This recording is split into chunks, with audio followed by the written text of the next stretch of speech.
A beginning is a very delicate time. Man, we be busy, Prinnies. But who is that dude? He's huge. That is Van, too.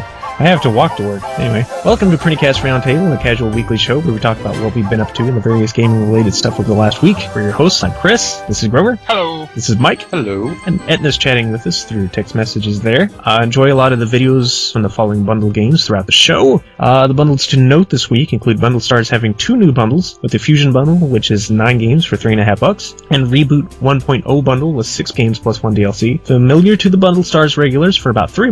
Groupies has an ultra cheap Build a Greenlight 5 bundle, where you pick the small indie games that you want for about 25 cents a piece minimum, and the Pancake Bundle, which is launched from Indie Royale with some more indie goodness, and lastly is the good old original Humble Crew with the weekly bundle, featuring all sorts of crazy sim games. And that brings us up to what we've been playing this week, Grover. I have been playing nothing but Banished. Uh-oh. I have put insane hours into this game. The moment it came out, I bought it, and I have just torn into it. I even did a review for it, so that tells you how much I enjoy this game. It is city builder, so that's my favorite game type. I'm just playing the whole hell of it. I don't see when I'm going to stop it. He's got hooked again. I had all these things that I wanted to accomplish for Final Fantasy XIV, and I just dropped that game so fast when this came out.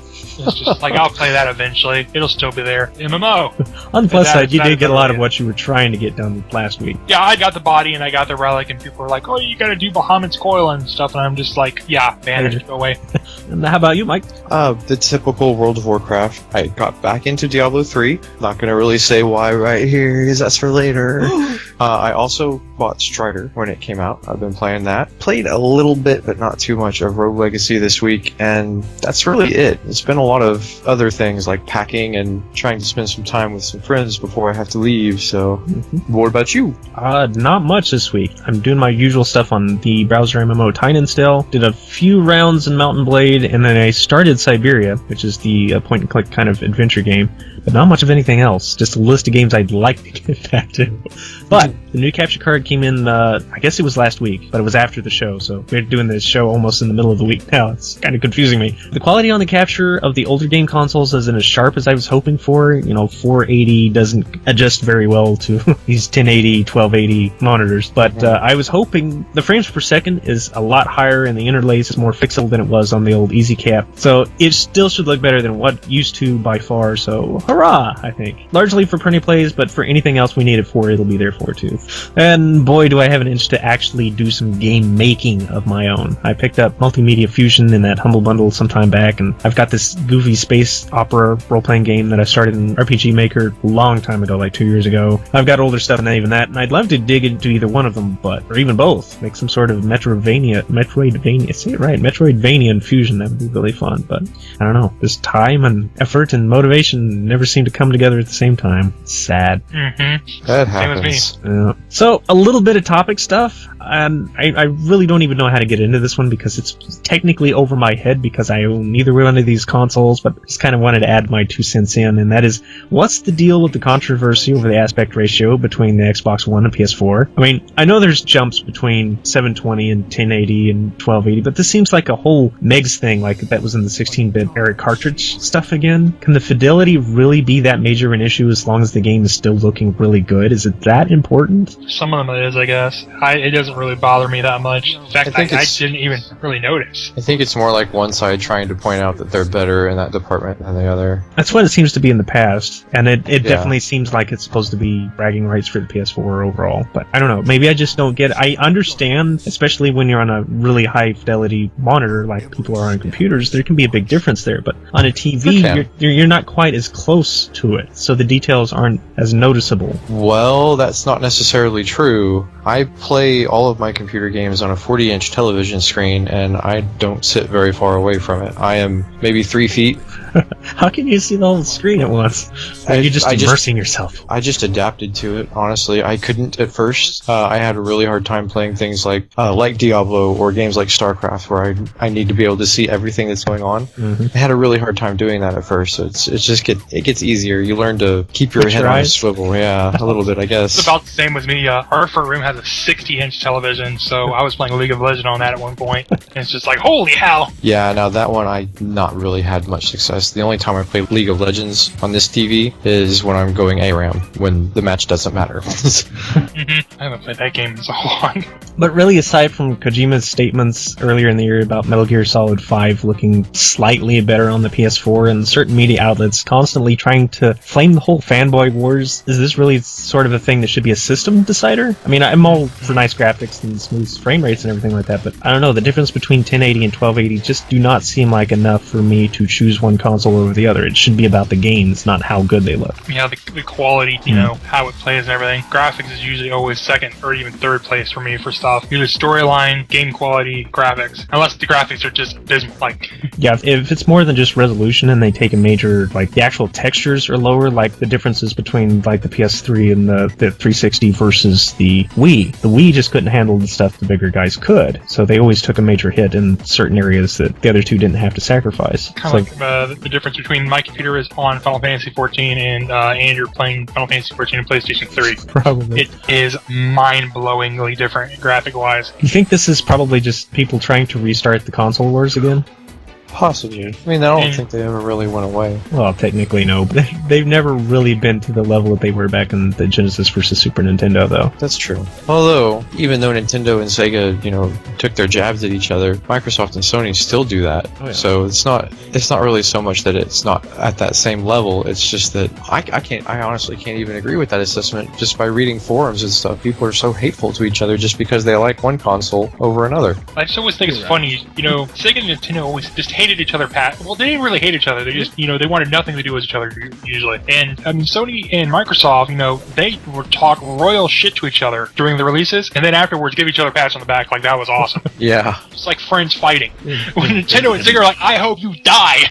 Well, here's the main thing. Neither the PS4 or the Xbox One has really proven themselves to be that much of a leap forward from the last generation yet. So, glitchy or boring or slight nicer looking games than the ones on the old system or all the above aside, has anyone really been that blown away by the current systems to start nitpicking specific games looking vaguely better on a different system anyway? Not really, because they've already admitted that they're not using the full potential of the systems. Yeah. So it's just like, anything we see right now, who cares? It's just them testing the waters. And that's a good plan, because you don't want to go all crazy, because then people expect it to be better later on when you've already pushed the system to its max. Mm-hmm.